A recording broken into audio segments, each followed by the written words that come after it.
चला आज आहे आपल्या चॅनलचा डे 5 आणि आजचं तुमच्या खूप उपयोगी आहे। म्हणजे आपण 24 तास असले बऱ्यापैकी आपण किचनमध्ये असतो आणि किचनमध्ये जेवण बनवणं सकाळ संध्याकाळ असलं आणि त्याचबरोबर बऱ्याच अशा गोष्टी असतात ज्या किचनशी रिलेटेड असतात आणि इतक्या वेळ आपण किचनमध्ये राहूनही काही गोष्टी अशा आहे की ज्याची आपल्याकडनं अजिबात क्लिनिंग केली जात नाही किंवा डीप क्लिनिंग केली जात नाही। तर चला आजचा व्हिडिओ हा तुमच्यासाठीच आहे आणि व्हिडिओ शेवटपर्यंत बघा।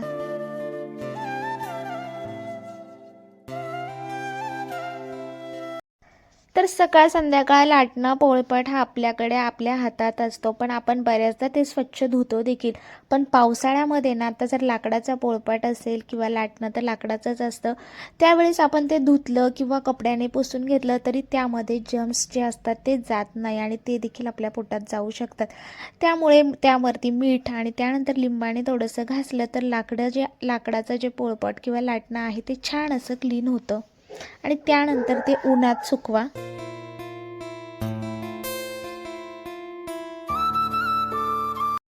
किचन म्हटलं की तेल मसाले या सगळ्या गोष्टी आल्यास तेलाच्या जे काही कंटेनर आहे आपल्याकडे बॉटल असू शकतात किंवा किटली म्हणतो आपण त्याला, जी जुन्या काळात आपल्याकडे स्टीलचीच किटली असायची। आत्ता सध्या या स्टीलच्या बॉटल आलेल्या आहेत। सो किटली घासण्याच्या आधी ना ती तेलकट असते, त्यामुळे साधी सोपी आयडिया, गरम पाण्यामध्ये तुम्ही डिशवॉश लिक्विड किंवा निरमा टाकून थोड्या वेळासाठी ठेवा, ज्यामुळे घासायला त्रास होत नाही। आणि या ऑइलच्या बॉटल घासण्यासाठी पण इतक्या सोप्या आहेत ना, असं वाटतं की ह्या घासावायच्या कशा, पण खूप सोपा आहे। यामध्ये डिशवॉश लिक्विड आणि साधं पाणी टाकून किंवा कोमट पाणी टाकलं तरीही चालेल। तर त्या बॉटलमध्ये ना थोडेसे तांदळाचे दाणे घाला आणि डिशवॉश लिक्विड पाणी, आणि बघू शकतात ते तांदळाचे दाणे जे आहेत ना ते जे क्लिनिंगचं काम करतं आणि जिथे कुठे तेलकट राहिलेलं असेल ना ते सगळं क्लीन होऊन जातं। अशा पद्धतीने या काचेच्या बॉटल किंवा पाण्याच्या बॉटलसुद्धा आपण क्लीन करू शकतो। बऱ्याचदा बॉटलमध्ये खाली थोडासा थर येतो आणि तो देखील आपला जे काही तांदळाचे दाणे आहेत ना त्याने क्लीन होतो। अशा पद्धतीने हे क्लीन करायचे आहे। हे जे पाणी घेतलं आहे ना, हे पाण्यामध्ये मी त्याचे जे नोझल्स आहे म्हणजे झाकण त्यामध्ये ते भिजवून ठेवले, कारण की बघा जे काही नोझल्स आहे ते रबरचं आहे, त्यामध्ये आपण गरम पाणी जर घातलं तर ते लूज होतात आणि ती बॉटल मग आपल्या उपयोगात येत नाही।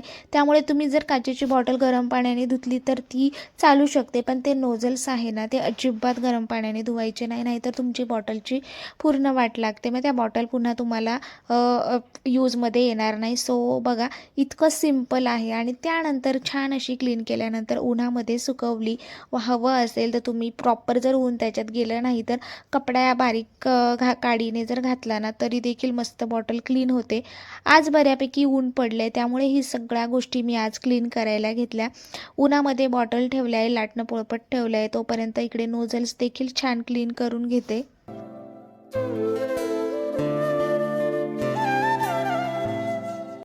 आपल्याकडे कितीही मॉडर्न वस्तू जरी असल्या ना, तर आता बघा काचेच्या बॉटल आहे, ऑइल डिस्पेन्सरच्या या बॉटल घेतल्या आहे मी, तरी पण ही स्टीलची जी किटली आहे ती मला लागतेच, कारण की मोठे तेलाचे डबे असतात आणि त्यातनं आपल्याला काय त्या बॉटलमध्ये ओतता येत नाही। त्यामुळे मग अशा किटलीमध्ये रेग्युलर जे तेल आहे ना ते मी काढून घेते आणि त्यानंतर मग हवं असेल तसं काचेच्या बॉटलमध्ये काढता येतं।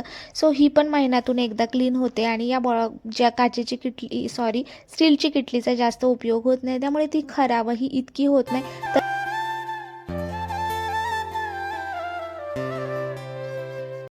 सतत आपण हा तवा वापरत असतो आणि त्या वापरणाऱ्या तव्यामुळे ना बऱ्याचदा असा तव्याला थर येतो। आता हा थर का येतो तर तेल तूप या गोष्टी आपण तव्यावरती चपातीला लावत असतो आणि त्यामुळे त्याला इतका थर येतो। नेहमी काय असतं, लिक्विडने पटकन घासलं की झालं, पण इतका नंतर थर आला की नंतर काही दिवसांनी तर पोळ्या भाजणंही लवकर होत नाही, का तर तो थर आलेला असतो आणि त्यामुळे तवा पण लवकर चटका घेत नाही आणि त्यामुळे पोळी भाजली जात नाही। तर मी इकडे ना एकदम लो म्हणजे मीडियम फ्लेमवरती तवा खूप जास्त कडक, जोपर्यंत त्यातनं व्यवस्थित असा धूर निघत नाही तोपर्यंत गरम केला आणि त्यानंतर जे काही आहेत ना उलटणीने ते सगळं काढून घेतलं।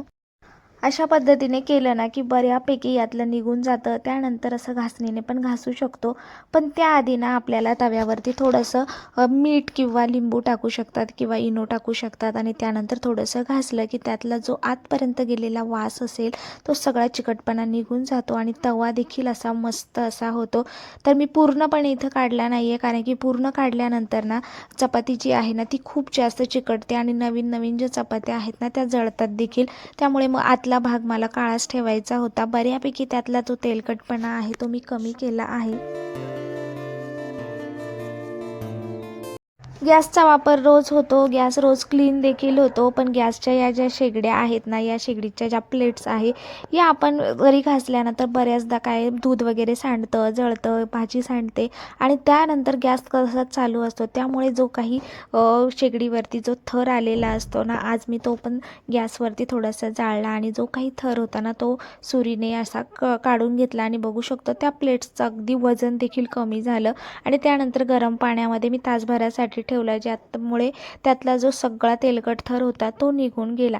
तसंच जो बर्नर आहे ना त्याच्याही बाबतीत माझं तसंच झालेलं आहे.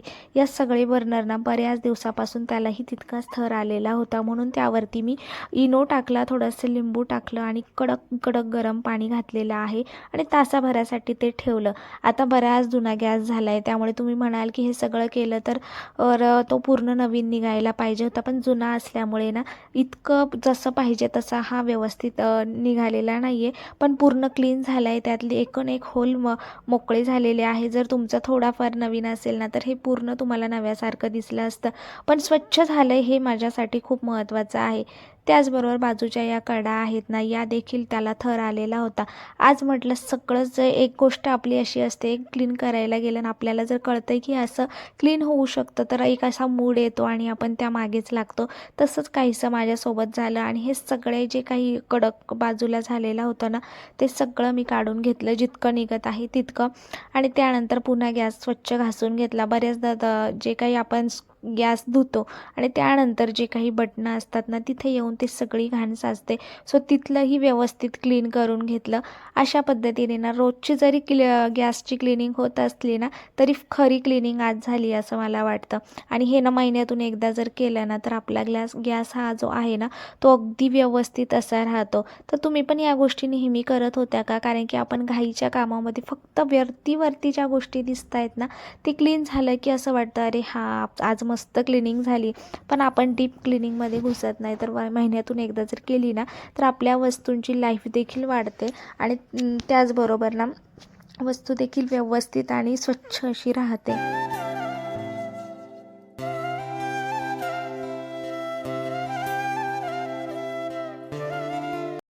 वरची क्लिनिंग दिसते, पण आतल्या ज्या गोष्टी ज्या क्लीन नसतात ना आणि त्या आपण जरी म्हणतो की इतकं सगळं क्लिनिंग करून देखील घरात झुरळं का होतात, तर या छोट्या छोट्या गोष्टी आहेत ना ज्याकडे आपण लक्ष देत नाही, त्यामुळे ती झुरळांना देखील आमंत्रणच मिळतं.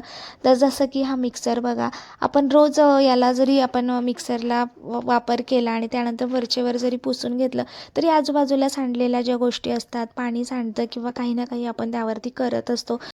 तर त्याच्यासाठी क्लिनिंग करणं म्हणजे खूप सोपं आहे. नॉर्मली स्क्रब घेतला आहे, लिक्विड लावलं आहे आणि कोरडं आहे लिक्विड, अजिबात त्यामध्ये पाणी नाही आहे. ब्रशने वरतून घासून घेतलं आहे आणि त्यानंतर कोरड्या कपड्याने पुसून घ्यायचं आहे. त्यामध्ये पाणी केलं तर तुमचा मिक्सर चालूच होणार नाही. त्यामुळे असं वरचेवरसुद्धा छान क्लिनिंग करता येतं आणि त्यानंतर कपड्याने छान असं आतमध्ये देखील सुरी घालून किंवा असे बाजूच्या कोपऱ्या आहे ते देखील क्लीन केले आहे. आणि मिक्सर कधीही तुम्ही कोरडा क्लीन करा किंवा लगेच थोडंसं ओलसर करून क्लीन करा, पण तो लगेच चालू करायचाच नाही. मिक्सर झाला म्हणजे त्याची भांडी पण आलीच. बऱ्याचदा मिक्सरची आतली बाजू, भांड्याची जी आतली बाजू आहे ना ती आपण धुवून पालथी घालतो, त्यामुळे त्यातलं पाणी ते तसंच राहतं आणि त्यामध्ये देखील बुरशीसारखा असा थर येतो. कारण की आपली रोजची कामं खूप धावपळीची असतात आणि त्यावेळेस असं होतं. त्यासाठी एक सिंपल गोष्ट आहे, तुम्ही ना खायचा सोडा घ्या आणि त्यावरती लिंबू आणि मीठ टाका आणि 5 मिनिट म्हणजे लगेच जरी केलं ना तरी ब्रशने घासून घेतलं ना की इतकं क्लीन निघतं आणि त्यानंतर स्वच्छ कपड्याने पुसून घ्या. म्हणजे रोज आपण या गोष्टी करू शकतो असं नाही आहे, तितका वेळही आपल्याला नसतो, पण आठवड्यातून एकदा तरी करू शकतो. कारण की जर फंगस साचलं ना, त्यानंतर बारीक बारीक असे न दिसणारे जम्स देखील त्याच्यावरती असतात आणि त्याचबरोबर ना ते बाजूच्या जे काही रबर असतं त्यामध्ये देखील जातात आणि खाण्याच्या वस्तू आहे, त्यामुळे या गोष्टींची काळजी घेणं तितकंच गरजेचं आहे. सो अशा पद्धतीने हे जे आहेत ना, हे खूप पटकन क्लीन होतात. नॉर्मली रोज जरी घासणीने घासलं ना तरी होतं, पण प्रत्येकालाच त्या गोष्टींसाठी वेळ असतोच असं नाही आहे, प्रत्येकाच्याच मागे घाई असते. पण आठवड्यातून या गोष्टी केल्या ना तर खूप मोठा फरक जाणवतो.